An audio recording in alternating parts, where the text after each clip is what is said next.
अस्सलाम वालेकुम नाजरीन, आप देख रहे हैं प्रोग्राम खबर गर्म है। मैं हूं सोनिया अदनान और मेरे साथ मौजूद हैं एहतशामुल हक साहब। नाजरीन, पाकिस्तानी सियासत की अगर बात करें तो हर तरफ हम देख रहे हैं कि शहबाज शरीफ ही डिस्कस हो रहे हैं। आज बड़े अरसे के बाद कौमी असम्बली में भी उन्होंने धुआंधार किस्म का खिताब किया।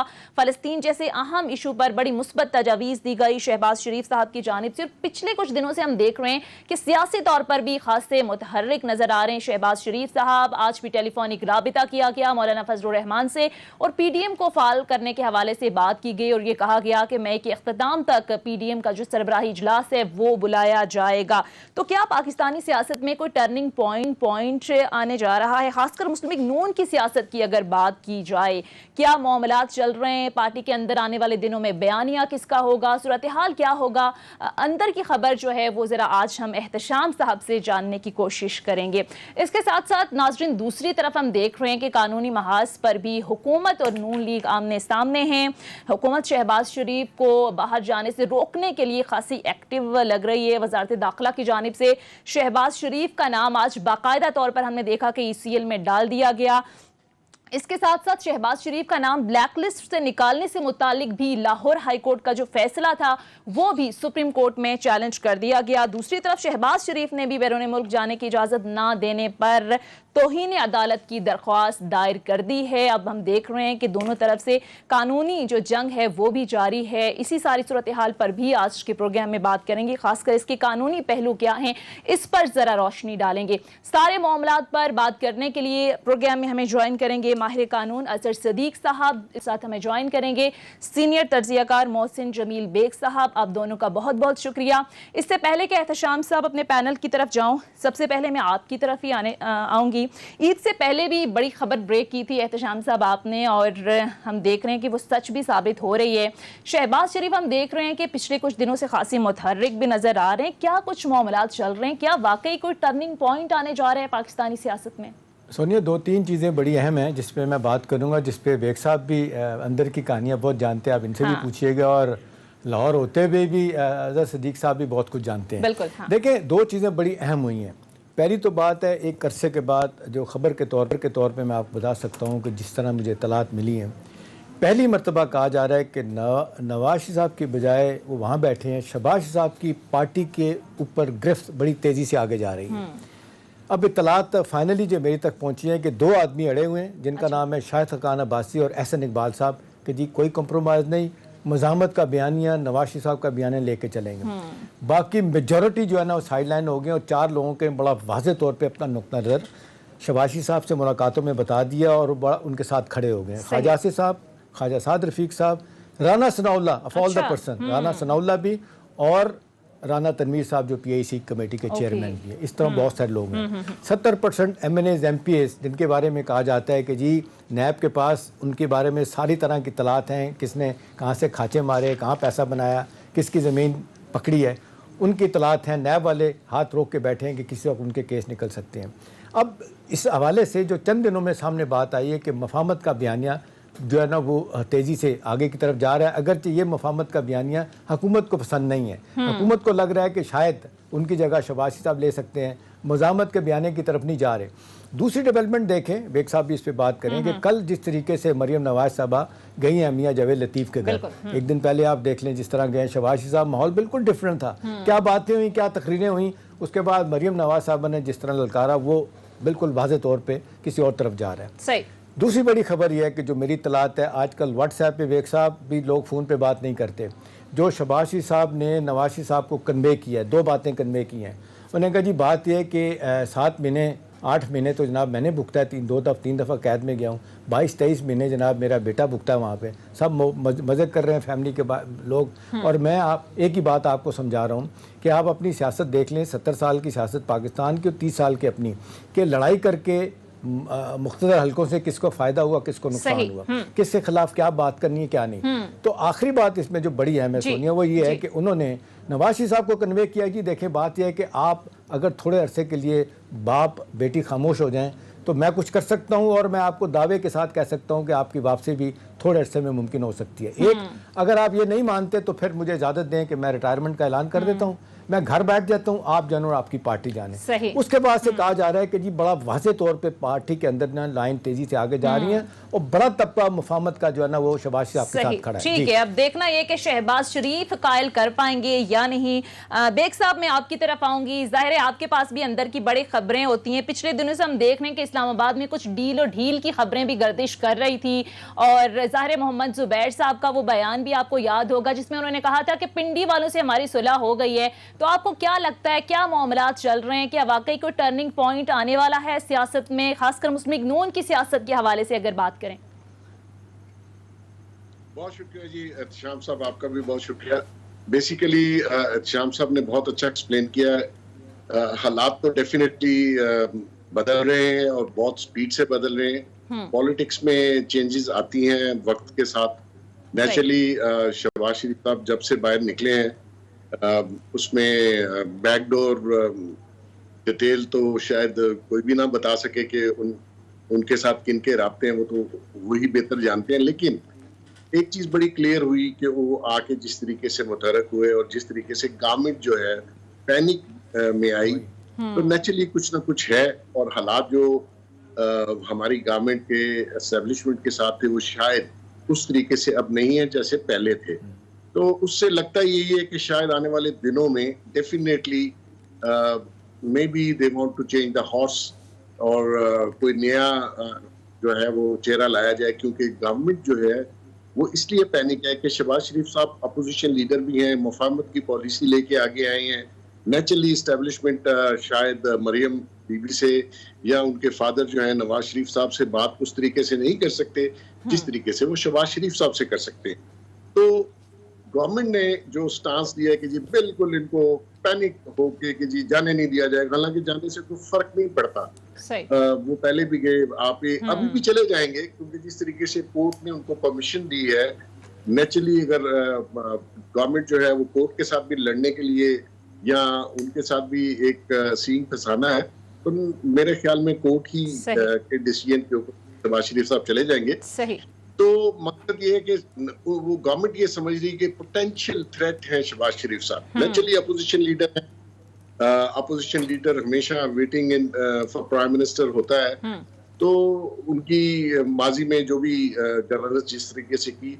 अब दूसरी बात यह है कि शाम साहब ने जैसे कहा कि वो शायद भाई को क्या पैगाम देना चाहते हैं। मेरी इतलात जो है वो शहबाज शरीफ साहब की जो भी गुफ्तगू बड़े भाई साहब नवाज शरीफ से हुई, वो शायद अभी तक उसी मौकफ पे खड़े हैं कि हमने एस्टेब्लिशमेंट से शायद कोई बात नहीं करनी। और वो जो मुज़ाहमत की पॉलिसी है, नेचुरली अवाम में उसकी बड़ी पिजराई हुई। मरियम ने जिस तरीके से स्टेटमेंट्स दी, क्राउड इकट्ठा किया, या कल भी वो जैसे गुफ्तगू उन्होंने फरमाई, वो एक पॉपुलर स्टांस बनता जा रहा है, पॉपुलर बयानिया बनता जा रहा है, जिसकी वजह से एस्टेब्लिशमेंट भी परेशान है। वो चाहते हैं कि शहबाज शरीफ साहब लीड लें और ये जो गुफ्तगू है मरियम बीबी की या नवाज शरीफ साहब की, वो जरा पीछे हो या उसको सॉफ्ट किया जा सके। सही, ठीक है, सही। आप कह रहे हैं कि जो मुज़ाहमती बयानिया है नवाज शरीफ, ऐसा लग रहा है कि उससे पीछे नहीं आएंगे। अजहर सदीक साहब, जरा कानूनी पहलू पर भी बात कर लेते हैं। वफाकी वजारत दाखिला ने बाकायदा तौर पर ECL में नाम डाल दिया है, लेकिन नून लीग का मौक़िफ़ ये है कि नाम ECL में डालना तौहीन अदालत के ज़ुमरे में आता है। कल भी मरियम औरंगज़ेब साहिबा की जानिब से ये कहा गया कि अब ये मामला जो है वो हुकूमत वर्सेस नून लीग नहीं है, बल्कि हुकूमत वर्सेस ये अदालत है। तो आपको भी लगता है कि ये तौहीन अदालत के ज़ुमरे में आता है? क्योंकि हमने देखा कि शहबाज शरीफ की जानिब से भी तौहीन अदालत की दरख्वास्त दायर कर दी गई है।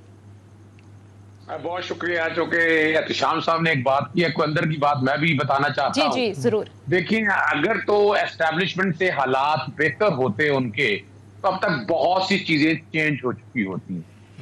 यानी शहबाज शरीफ अपने तय कोशिश करते फिर रहे हैं, लेकिन उन्हें को खातर खा नताइज नहीं मिले। यकीनन ये जो अब ECL वाला नाम अगर लेने के था, तो अगर वो एस्टेब्लिशमेंट से रास्ते उनके अच्छे होते तो यकीनन उनसे मुल्क से जाने के लिए बाहर कोई प्रॉब्लम नहीं होना था। उनको प्लेट में रखकर खुद जो कर छोड़ के आना था मौजूदा हुकूमत ने। तो मैं नहीं समझता ऐसे हालात अभी किसी इस तरफ जा रहे हैं या नहीं जा रहे हैं। जहां तक नवाज शरीफ के बयानिए की बात है, नवाज शरीफ का बयानिया अगर कोई पॉपुलर होता तो उसके रिजल्ट सामने आते हैं। रिजल्ट तो अभी आपके सामने है, PDM ने कोशिशें करके देख ली है, नवाज शरीफ ने कोशिशें करके देख ली, उसके रिजल्ट हमारे सामने है। गवर्नमेंट अपनी जगह खड़ी है। गवर्नमेंट को गिराने के लिए जो भी गिराना चाहते थे, जहांगीर को खड़ा किया। जहांगीर भी देखे वो अपनी जगह पर बैठ चुका है। जाहिर ये गेम इज ऑन, लेकिन अभी ये कहना कि इमरान खान और एस्टेब्लिशमेंट के रास्ते जुदा है, वो नहीं है। कल मेरी एक बड़े अच्छे दोस्त से मुलाकात हुई थी, पिंडी की बहुत ताकतवर शख्सियत लाहौर के अंदर मौजूद थी, तो दोनों चीजें डिस्पेल कर दी हैं। जुबैर साहब से मुलाकात के हवाले से कि बयानिया बदल चुका है, बिल्कुल कोई नहीं है। कोई एस्टैब्लिशमेंट के रास्ते, कोई एस्टैब्लिशमेंट ने कोई रास्ता किसी को नहीं दिया। एस्टैब्लिशमेंट अपनी जगह पर खड़ी है और वो खड़ी है, गवर्नमेंट को पूरा सपोर्ट कर रही है। अब आती है दूसरी बात की तरफ, जहां आपने ईसीएल के हवाले से यहां देखे दो चीजें बड़ी क्लियर है। आपको याद होगा कि शहबाज शरीफ की जमानत 2 रुकनी बेंच था, जस्टिस सरफराज डोगर और जावेद गुराल साहब, उन्होंने जुबानी जमानत दे दी थी। अगर जुबानी ऑर्डर देने के ऊपर, जुबानी जमानतों के ऊपर शहबाज शरीफ बाहर आ गए थे, नहीं आए थे, आप सबको पता है। बाद में डाइसेंट ऑर्डर आया, जब ऑर्डर तहरीरी तौर पर आया, फिर फुल बेंच ने मामला सुना और 24 अप्रैल को उनको जमानत मिली। शहबाज शरीफ बड़ा इंटेलिजेंटली 24 अप्रैल से लेकर लास्ट फ्राइडे तक ईद से पहले खामोशी से बैठे रहे और उन्होंने एक दिन बड़े खामोशी के साथ, यानी अगर वो इंटेलिजेंट चलते हैं तो नैब को तो फरीक नहीं बनाया कि सारे शोर डालते रहे कि नैब को फरीक है। नैब फरीक नहीं है उसके अंदर, और वो इसलिए फरीक नहीं बनाया कि अगर नैब को फरीक बनाते तो जुमे वाले दिन दरखास्त की समाअत नहीं होती थी, डिवीजन बेंच ने समाअत करनी थी, वो सिंगल बेंच में समाअत रखी गई। अच्छा चले, कोर्ट ने ऑर्डर दे दिया, कोर्ट ने ऑर्डर जुमे वाला दिन सुनाया है और तहरीरी तौर पर ऑर्डर शाम को मिला है। अब उनके जो इम्प्लीमेंटेशन की दरखास्त दी है वो खुद लिख रहे हैं कि वो शहबाज शरीफ फौरन चले गए, एयरपोर्ट पे टिकट लेकर चले गए और एफआई वालों ने रोक लिया। इमिग्रेशन सारी कहते हैं वो क्लियर हो चुकी, लेकिन वो नाम तो उनका पीएनए लिस्ट के अंदर मौजूद था। तो ऑर्डर, पहली तो बात है कि ऑर्डर इम्प्लीमेंट नहीं हुआ, ऑर्डर इम्प्लीमेंट आज जाके होना था। आज उनको सर्विस हुई, वो ईमेलों का जिक्र कर रहे हैं, मैंने एप्लीकेशन सारी देख ली है। ऑर्डर स्कूली तरह जब छुट्टी हो जो उसे समझ इम्प्लीमेंट होता है जिससे मिल जाए, तो कंटेम्प्ट ऑफ कोर्ट मेरी फिक्र के मुताबिक तो बनती नहीं है। लेकिन उससे खतरनाक जो बात आ चुकी है, क्या वो पीएनएल लिस्ट के अंदर वाली बात खत्म हो चुकी है, उनका नाम इस वक्त अब ईसीएल के अंदर आ चुका है। तो कोर्ट के ऑर्डर में बड़ा क्लियर, अब ईसीएल के लिए जब तक वो नई ईसीएल के मेमोरेंडम को चैलेंज नहीं करते हैं, शहबाज शरीफ को मुल्क से बाहर जाने में इतनी आसानी से इजाजत नहीं मिल सकती। अगर आपको ग्राउंड सुप्रीम कोर्ट की अगर मुरासा अगर समझ रहे हैं कि 2 मिनट है तो मैं सुप्रीम कोर्ट की ग्राउंड आपके सामने रख देता हूं, वो बड़ी वाज़ेह तौर पर ली है। एक तो कहा है कि हाई कोर्ट के ऑर्डर को जज ने सुना नहीं, और वो हकीकत है कि उन्होंने सेम डे एतराज लगा, सेम डे पिटीशन लगी। दूसरा बड़ा ये इशू है कि नैब कोर्ट से, ट्रायल कोर्ट से इजाजत नहीं ली। ट्रायल कोर्ट जो ट्रायल देख रहा है, पहले आपको इजाजत वहां से लेनी है। नवाज शरीफ और शहबाज शरीफ के केस में फर्क क्या है? नवाज शरीफ के केस में कन्विक्शन हो चुकी हुई थी, तो वहां ट्रायल कोर्ट का जो ताल्लुक रहता नहीं था, वो ठीक था। पर आए था, चैलेंज हुआ, ईसीएल में आया परमिशन लेने के वाले से। और आज जो सुबह इसमें अगर सिद्दीक साहब एक एलिमेंट ये तो आपने बड़ा अच्छा एक्सप्लेन कर दिया, जो आप पहले बात कर रहे थे ना। देखिए अब सूरत हाल ये है कि नवाज शरीफ साहब जब गए थे, आपको याद होगा कितना पैनिक हुआ था गवर्नमेंट में। लोगों ने कहा था कि कैसे चले गए, बात की तलात हैं, कहने वाले लोग कहते हैं कि जी भिजवाने वालों ने भिजवाया। एक बड़ी पिंडी की शख्सियत ने बाद में चंद दिन पहले डिनाई भी किया, हमने नहीं भिजवाया। अगर आप कह रहे हैं शहबाज शरीफ साहब ने जाना था, जाने भिजवाने वाले भिजवा रहे थे, ना रुकते। देखें यही वो नुक्ता है। अभी जो पैनिक आपको नज़र आ रहा है ना, जिसकी तरफ इशारा बेग साहब ने भी किया, वो ये है कि अब इस वक्त मज़ामत वालों से हुकूमत को ख़तरा नहीं है, खतरा मुफाहमत वालों से कि ये अपनी को गेम ना बना लें। लेकिन ना इन्होंने तो जिस तरह कोशिश की है, जिस तरीके से पार्टी के अंदर आप देख लें, फॉर एंड अगेंस्ट ओपिनियन बड़ी वाज़े तौर पे सामने आ रही है। 2 बड़े नाम मैंने आपको बताया, शाहिद खान अब्बासी, एहसन इकबाल, वो रह गए, बाकी एक तरफ हो गए। सबको खतरा लग रहा है कि जी 2-3 साल गुजर गए, अगले 2 सालों में पता नहीं किसका किसका क्या रगड़ा लगना है। तो लिहाजा ये तो हो नहीं सकता कि ये हुकूमत इतनी आसानी के साथ उनको चली जाने दे। और फिर जिस तरीके से सामने बातें आई हैं, 2 दिन पहले टिकट लेके जा रहे हैं, किस हिसाब में जा रहे हैं। तो सवाल इस वक्त यह है कि 2 बंदों का नाम मैंने अगले दिन भी बेग साहब लिया था। जनरल सज्जाद गनी साहब हैं, फॉर्मर कोर कमांडर कराची के, और परवेज़ फाकियानी आर्मी चीफ भी रहे हैं, ISI के चीफ भी रहे हैं। उनके ज़रिए गेम बनाएगी है। और कल परसों की डेवलपमेंट है, जिस तरीके से आपने देखा, जो निसार अली खान का नाम इतने अरसे बाद आया कि जी हल्फ लेने जा रहे हैं, फिर आया कि जी नहीं लेंगे।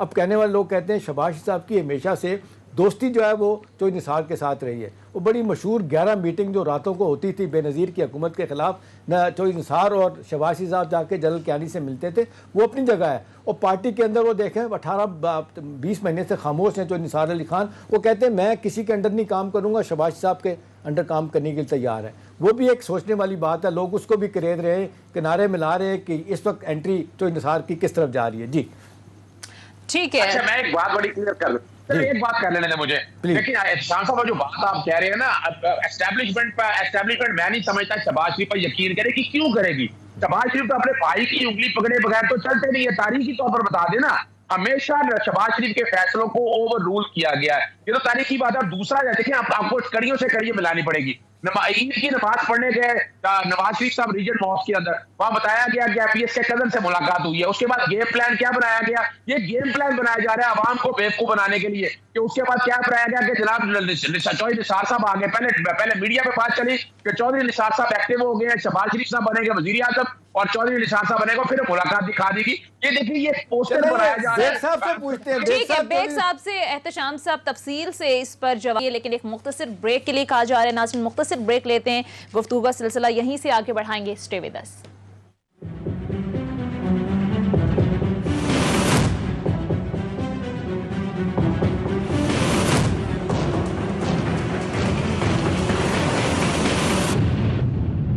ब्रेक के बाद खुश आमदीद। बेग साहब, कानूनी पहलू तो अपनी जगह, लेकिन हुकूमत का शहबाज शरीफ साहब को बाहर जाने से रोकना, आप समझते हैं कि सियासी तौर पर सही फैसला किया गया हुकूमत की जानिब से? क्योंकि हम देख रहे हैं कि वो मुल्क में रहकर भी खासे एक्टिव नजर आ रहे हैं, पीडीएम को फाल करने की बातें हो रही हैं, तो आपको लगता है कि हुकूमत के लिए मुल्क में रहकर भी वो खतरा बन सकते हैं?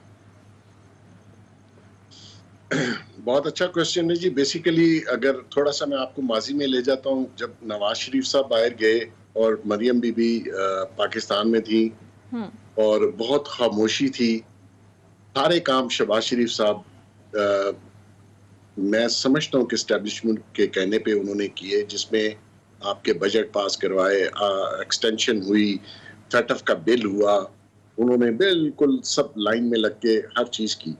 लेकिन जब उनको अंदर किया गया, जेल के अंदर डाला गया दोबारा से, और ये कह के डाला गया कि अब इसकी जरूरत नहीं है शहबाज शरीफ की, तो नेचुरली मरियम बीबी मार्केट में आई, उन्होंने आके बयानिया दिया। फिर उनके जो फादर हैं उन्होंने पीडीएम के प्लेटफॉर्म से जो स्पीचेस किए, उससे एक पैनिक क्रिएट हुआ। और अगर ये कोई कहे कि उनके जब नाम लिए गए तो पैनिक नहीं हुए, ये बिल्कुल गलत बात है, पैनिक था। तो नेचुरली अब दोबारा से वो बाहर आए हैं, तो एस्टेब्लिशमेंट ये चाहती है कि इस जो पॉलिटिकल टर्मोइल है इसको थोड़ा सा ईज किया जाए। पाकिस्तान में पॉलिटिकल स्टेबिलिटी चाहिए। अगर ये फर्ज करें बाहर चले जाएं तो गवर्नमेंट का नुकसान क्या है, वो मैं पूछना चाहता हूँ। आपके लिए अच्छा है कि अगर नवाज शरीफ भी बाहर हो, शहबाज शरीफ भी बाहर हो, मरियम खामोश हो, आप अपनी हुकूमत बड़े मजे से चलाएं, जैसे कि एक साल मरियम का ट्विटर खामोश रहा, लेकिन क्योंकि आप गवर्नेंस नहीं कर पा रहे, आपके हाथ से चीजें डिलीवर नहीं हो रही, आपको एक फ्रस्ट्रेशन है। और अब आपने सारा गवर्नमेंट ने, पूरी गवर्नमेंट इस वक्त आप देखिए, आज 2 मिनिस्टर्स ने प्रेस कॉन्फ्रेंस की ऊपर नीचे, ये बताने के लिए कि हमने ईसीएल पे डाल दिया है। भाई आप ईसीएल में डाल दें, जेल में डाल दें, आपसे डिलीवर नहीं हो रहा, गवर्नेंस नहीं हो रही, हुकूमत नहीं चल रही। जैसे अजहर सिद्दीक साहब ने कहा कुछ नहीं कर पाए, कुछ न करने की आप वाज़ेह मिसाल देख लीजिए। 11 इलेक्शन हुए जिसमें से 10 इलेक्शन गवर्नमेंट हार गई। तो नून पंजाब में जितने इलेक्शन हुए वो नून लीग जीती, क्योंकि उनका वो जो बयानिया है वो चल रहा है। उनके वोट बैंक आपकी डिलीवर ना करने की वजह से उनकी पॉपुलैरिटी बढ़ रही है दिन ब दिन। और अगर आज भी आप इलेक्शन करवाएंगे तो पंजाब में मैं आपको गारंटी से कह सकता हूं कि वो पीटीआई को 1-10 मील दूर जाके नॉकआउट करेंगे। तो ये जो फ्रस्ट्रेशन है ये कॉस्ट कर रही है, बिला वजह अदलिया से भी प्रॉब्लम क्रिएट कर रहे हैं। और जो एक पेज है वो एक पेज खत्म हो चुका हुआ है, इसका एक पेज खत्म हुआ है, उसका अमली मुजाहरा आप थोड़े दिन रुक जाएं, आपको नजर आ जाएगा एस्टेब्लिशमेंट कितना इस गवर्नमेंट का साथ दे रही है। क्योंकि वन साइडेड नहीं होता, आपने उनकी भी बात माननी होती है, गिव एंड टेक है। ऐसा नहीं है कि खान साहब जो चाहें और वो एस्टेब्लिशमेंट वही करे, ऐसा नहीं होता। अंडर करंट्स बहुत सारे काम कर रहे होते हैं, बहुत सारी चलने आने वाले दिनों में देखते हैं कि ये मामलात बेग साहब किधर जाते हैं और क्या होता है। एहतशाम साहब, अब जरा आ जाते हैं चौधरी निसार साहब की अचानक एंट्री, आपको क्या लगता है काफी अरसे के बाद वो फाल हुए हैं, सियासत में कोई रोल प्ले कर सकते हैं? एक पहला कमेंट मैं कर दूं, जो बेग साहब कर रहे थे इसमें कोई शक नहीं है कि अगर आप 3 साल से देखें तो बेग साहब 16 इलेक्शन थे जिसमें सब जगहों पे बाई इलेक्शन में आ रहे हैं, और 1 साल में 11 में से 10 इलेक्शन उन्होंने हारे हारे। हैं। लेकिन बेग साहब एक प्लस पॉइंट है पीटीआई का, अगरचे ये सारी की सारी सीटें आप देख लें जो पंजाब की थी, ये पीएमएलएन की थी, वोट बैंक अगर आप देख लें, खुशाब को आप ले लें, आप उसके बाद डस्का को ले लें, पीटीआई का वोट बैंक बढ़ा है। तो ये कराची की हद तक तो हम कह सकते हैं वहाँ नीचे आया है एक हद तक, लेकिन यहाँ पे वोट बैंक इनका बढ़ा है। अब सवाल ये है कि जी नया इलेक्शन होगा, कौन किधर जाएगा, ये देखने वाली बात। दूसरा जिसका जिक्र कर रही हैं सोनिया, आप बात कर रही हैं, ये आउट ऑफ नो वेयर एक चीज़ सामने आई है। एक खबर आई कि जी वो हल्फ उठाने जा रहे हैं, फिर आई खबर कि जी वो हल्फ इसलिए उठाने जा रहे हैं कि गवर्नमेंट एक बिल लेके आ रही है कि एक पर्टिकुलर वक्त तक अगर कोई बंदा हल्फ नहीं उठाएगा तो नाला हो जाएगा। फिर दूसरी खबर आई कि जी नहीं वो नहीं हल्फ ले रहे। फिर बीच में ये भी खबर आई कि जनाब वो कुछ कहने वाले लोग कहते हैं कि ये पीटीआई के जो चेयरमैन है प्राइम मिनिस्टर इमरान खान साहब, वो वाहिद बंदे हैं जिन्होंने पीएमएलएन के अंदर किसी बंदे को दावत दी है कि आप पीटीआई ज्वाइन करें। उनको पुराने दोस्त भी हैं, तो ये चौधरी निसार अली खान थे। अब निसार अली खान ने कभी बयानबाजी में आप देख लें पीटीआई के खिलाफ कोई बात नहीं की। शहबाज शरीफ साहब इनकी दोस्ती आज भी है, आज भी वो अपनी दोस्ती निभा रहे हैं, कहने वाले कहते हैं वो भी राब्ते हैं। अब इस वक्त लोग कह रहे हैं कि जी बड़ी तब्दीली पंजाब में बात हुई, वज़ार के बारे में जी वसीम अख्तर प्लस जो है वो नहीं हो सका। उसके बाद आप केपी में आप देख लें महमूद खान के खिलाफ भी यही बातें हो रही हैं। अब इस सारे तनाज़र को देखें तो कुछ लोगों ने कहा कि जी शायद हमारे मुल्क में तो हिट एंड ट्राई वाली बात है ना कि जी 3 साल नहीं चल पाए, तो क्या मुमकिन है कि ये चौधरी निसार अली को लाया जाए। फिर आप देख लें कि जहांगीर खान का ग्रुप भी, तरीन का ग्रुप भी एक आप देख लें एक नए तरीके से सामने आ रहा है, वो प्रेशर ग्रुप बन गया है। बजट से पहले उन्होंने भी बहुत सी बातें मनवानी है। तो हुकूमत के लिए जहाँ मुश्किलात हैं वहाँ पे कुछ प्लसेस भी हैं। उन प्लसेस में ये बात है कि पार्टी इंटैक्ट है इनकी पार्टी के अंदर, पीटीआई के अंदर आप बावजूद है कि आप जिस तरह गुफ्तगू होती है, लेकिन पार्टी के अंदर कोई इस तरह छोड़ के नहीं जाने वाला। ये ग्रुप है, अब ज़ाहिर है उनके मसाइल हैं, मुश्किलात हैं। रोज़ बयानात गवर्नमेंट की तरफ से आते हैं कि अगर जहांगीर खान तरीन ने कुछ नहीं किया तो पार्टी के अंदर उनके खिलाफ कुछ नहीं होगा। तो निसार के बारे में जो बातें, मुझे लगता है कि कहीं ना कहीं कुछ हो रहा है। देख साहब, आपको लगता है इस हवाले से कोई बात है? साहब पहली बात तो ये है कि आपने कहा पीटीआई का वोट बैंक बढ़ा है। मैं आपको क्लियर कर दूं, जब 1-to-1 इलेक्शन है तो नेचुरली कुछ लोगों ने नून को वोट नहीं देना या उस कैंडिडेट को वोट नहीं देता ना दूसरे को मिलता है। एक बात, जब जनरल इलेक्शन होगा तो आप भी देखिएगा, मेरा एनालिसिस ये है कि वोट बैंक पीटीआई का कम हुआ, उसकी वजह महंगाई है, उसकी वजह बेरोजगारी है, उसकी वजह इकोनॉमी है। उन सारी चीजों को हर घर में हर फर्द को, अमीर और गरीब सबको फर्क पड़ा। एक बात। दूसरी बात जहां तक है कि चौधरी निसार अली खान साहब आने पॉलिटिक्स में क्या रोल प्ले करेंगे, मेरी नजर में फिलहाल अभी तक उनका कोई रोल नहीं है। और जहां तक पंजाब में आप समझते हैं कि जी पीटीआई इंटैक्ट है, पीटीआई का खान साहब ने खुद और खान साहब के लोगों ने बेड़ा गर्क कर दिया। पार्टी एग्जिस्ट ही नहीं कर रही इस वक्त पीटीआई, ना उसका कोई वाली वारस इस वक्त मौजूद नहीं है, ना हारे हुए न जीते हुए लोगों का। तो ये हुकूमत में होने से ये मतलब नहीं है कि आप पार्टी को बिल्कुल इग्नोर करते हैं। लोग कहते हैं पीटीआई को, इमरान खान साहब को, बेग साहब लोग कहते हैं कि पंजाब में एक तकड़ा आदमी चाहिए। अब जहांगीर खान तरीन के बाद वो कहते हैं कि और बंदा भी हो सकता था या है। वो कुछ हवाले से कहते हैं कि चौधरी निसार की बातें सामने आई थी। बहुत मुश्किल है। सी दोनों को मैं जानता हूँ बेसिकली। मैं नहीं समझता कि चौधरी निसार साहब खान साहब के साथ 4 दिन भी चल सकते हैं, और वो बड़े जीरक हैं। जब नून लीग की कश्ती डूबने लगी थी तो वो पहले आदमी थे जिन्होंने जंप किया। वो डूबती हुई कश्ती में सफर नहीं करते जिनका नाम चौधरी निसार। वो फ्यूचर की बात देखते हैं, जहाँ सर्वाइवल हो वहां वो जाते हैं। इसीलिए वो खामोश हैं, इसीलिए उन्होंने पार्टी ज्वाइन। आप कह रहे हैं कि फिलहाल कोई रोल जो है वो आपको नजर नहीं आ रहा चौधरी निसार साहब का। काजर सदीक साहब, मैं आपकी तरफ आऊंगी। अब शहबाज शरीफ को रोकने का जो मामला है, इस पर बड़ा क्रिटिसिज्म हो रहा है, बड़ी तनकीद भी हो रही है, लेकिन आपको लगता है कि हुकूमत के इस मौक़िफ़ में वजन है कि शहबाज शरीफ तो नवाज शरीफ के जमानती थे, नवाज शरीफ 8 हफ्तों के लिए गए, अब 1.5 साल से ज्यादा का अरसा हो गया है, वो वापस नहीं आए, तो फिर शहबाज शरीफ कहाँ वापस आएंगे? आपको लगता है कि इस मौक़िफ़ में वजन है? सुप्रीम कोर्ट में जो ग्राउंड्स लिए हैं, अगर आप वो आराम से देख लें, सबसे पहली ग्राउंड तो ये है कि शहबाज शरीफ साहब नवाज शरीफ के जमानती थे। अगर वो भी चलेंगे, आपको पता है पूरा खानदान एब्सकॉन्डर यानी हाउस ऑफ एब्सकॉन्डर है, वहां पर सारे लोग नाम लेने की मुझे जरूरत नहीं है, पूरा खानदान है। मेरा तारीख में इतने ज्यादा एब्सकॉन्डर कभी इकट्ठे नहीं हुए। दूसरी जो वजह मेन जो रखी गई है, 24 अप्रैल को जब शहबाज शरीफ साहब को जमानत दी गई, उनके मेडिकल ग्राउंड्स के ऊपर जमानत रिजेक्ट की गई है। उन्हें मेडिकल ग्राउंड्स पर जमानत नहीं दी गई है। तो ऐसा क्या मसला था कि मेडिकल चेकअप कराना था या ऐसी कोई बात थी?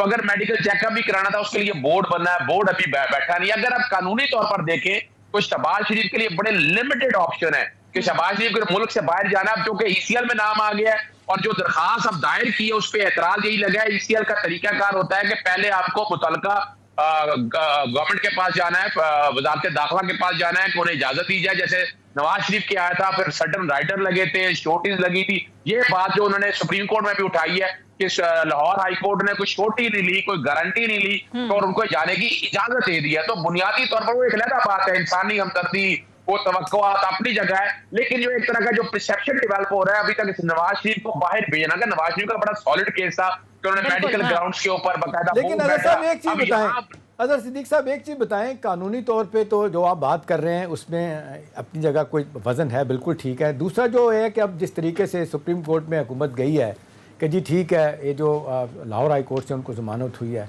आपको क्या लगता है कोई ग्राउंड वाज़े तौर पे ऐसे हैं कि जिसकी बुनियाद पे अपहोल्ड कर सकती है supreme court Lahore high court के फैसले को? अच्छा, लाहौर हाई कोर्ट का जहां तक जमानत का फैसला है, वो जमानत का फैसला तो मैं आपको वक्त से पहले कहता हूं, मैं कानूनी तालिब इल्म होने के नाते वो तो रिजेक्ट हो जाना है, यानी वो तो जमानत उनकी मनसूख हो जानी है, क्योंकि ग्राउंड जो दी गई है वो ग्राउंड आउट ऑफ कॉन्टेक्स्ट है ना, हार्डशिप पे दी गई है, मेरिट पे, और मेरिट पे केस जो है ना नैब का बड़ा स्ट्रॉन्ग है। जहां तक ये वाला फैसला है, ये चूंकि इंटरिम ऑर्डर है, इंटरिम ऑर्डर दिया, मेन ऑर्डर नहीं बनाएंगे, इंटरिम ऑर्डर दिया था, और इंटरिम ऑर्डर के जो बेसिक प्रिंसिपल है आर्टिकल 119 को सामने रख के बैलेंस ऑफ कन्वीनियंस, और आप ये भी देख रहे हैं कि क्या रीजन है, यानी मिसाल के तौर पर अगर वो मेडिकली अच्छी को प्रॉब्लम थी तो वो ग्राउंड्स कोई नहीं है, तो प्रामा विषय जो है ना एक अकलमंद, यानी अगर ये थोड़ा सा कर लेते, क्या होता है, डॉक्टर का सर्टिफिकेट साथ लगा लेते, को मेडिकल बोर्ड बना लेते, कानूनी तौर पर अगर अच्छा केस बना लेते, मैं खुद समझता हूं कि उन्हें जाना चाहिए और बिल्कुल, लेकिन सवाल है कि ऐसी प्रेसिडेंट आप सेट कर देंगे तो कल जो एक आम आदमी का कॉन्सेप्ट है ये छोड़ दे, हमने ये जो दोहरा हम एस्टैब्लिश करने की कोशिश कर रहे हैं, दोहरा इंसाफ के ताकत वाले के लिए और एक आम आदमी के लिए। मुझे बता दें, मैंने आज तक कई केसेस ऐसे देखे हैं कि हम यानी ईसीएल यानी अदालत का इजाजत तक नहीं मिलती है, बिल्कुल, वहां वो ये इजाजत बनाना पहले दिन ही मिल जाए, तो ये अच्छे प्रेसिडेंट। तो आपको लगता है कि सुप्रीम कोर्ट इस हवाले से अजहर साहब ये सवाल उठा सकती है कि जी एक दिन के अंदर अंदर सारा काम हो गया, 2 दिन पहले आप टिकट लेते हैं, फिर आप दूसरी पार्टी को बुलाते भी नहीं हैं, और फिर कहा यह जाता है कि जी कोई 80 के करीब गवाह हैं, 4-5 अभी गवाह भुगते हैं, और जमानत एकदम से एक दिन के अंदर ही फैसला हो गया, तो ये नुक्ता नज़र जो है आपके ख्याल में सुप्रीम कोर्ट देखेगी, ये सवालात उठाएगी? जी बिल्कुल, सुप्रीम कोर्ट का जो बेसिक, अगर आपको याद हो कि नवाज शरीफ की जमानत मनसूखी की दरखास्त दायर की थी इस्लामाबाद हाई कोर्ट की, तो वो बाकायदा प्रिंसिपल नवाज शरीफ के केस में और तलाल इसहाक के केस में तय हो चुका है। एक तो फैसला लंबा नहीं देना, बहुत लेंथी फैसला दिया, और ये तय हो गया हार्डशिप की बेस पर देनी है मेडिकल ग्राउंड के ऊपर। तो शहबाज शरीफ की जमानत उन दोनों प्रिंसिपल के ऊपर नहीं आती है। जहां तक बात ना ईसीएल के हवाले से है, ईसीएल के भी मामला सेट है, प्रिंसिपल सेट आउट है, यहाँ मां सिवाय इनके कि वो ईसीएल के मेमोरेंडम, सुबह भी क्या होगा, एतराज लगा हुआ है, सुबह मेन पिटीशन लगी, सुबह भी एतराज लगा है, एतराज दूर होगा, कंटेम्प्ट छुट्टियां लगी हैं, छुट्टियों में सुननी है या नहीं सुननी है। सवाल बड़े वादे हैं कि ये हो सकता है कि कोर्ट इजाजत दे दे, कोर्ट कोई छोटी ले ले, गवर्नमेंट भी मान जाए इस बात के ऊपर, लेकिन बजाय नजर नहीं आया कि गवर्नमेंट ऐसा कोई प्रेसिडेंट सेट नहीं करना। और दूसरा एक बड़ी मजेदार बात है एहतिशाम साहब, इसके अंदर तमाम मुलजमान जो है ना, जितने मुलजमान शरीक मुलजमान, उन सबके नाम ईसीएल में है, और बाकायदा जो एब्सकॉन्डर को 6 के करीब तो या 5 के करीब तो एब्सकॉन्डर है इसके अंदर, तो ट्रायल सारा रुक जाएगा। ये अब तय करना यानी चाहिए, ये है ठीक है, ट्रायल कोर्ट में पहले। ठीक है अजहर सिद्दीक साहब, आपका पॉइंट आ गया है। नाज़रीन मुख्तसर ब्रेक लेते हैं, ब्रेक के बाद आएंगे कुछ मजीद इशूज पर भी बात करेंगे। Stay with us.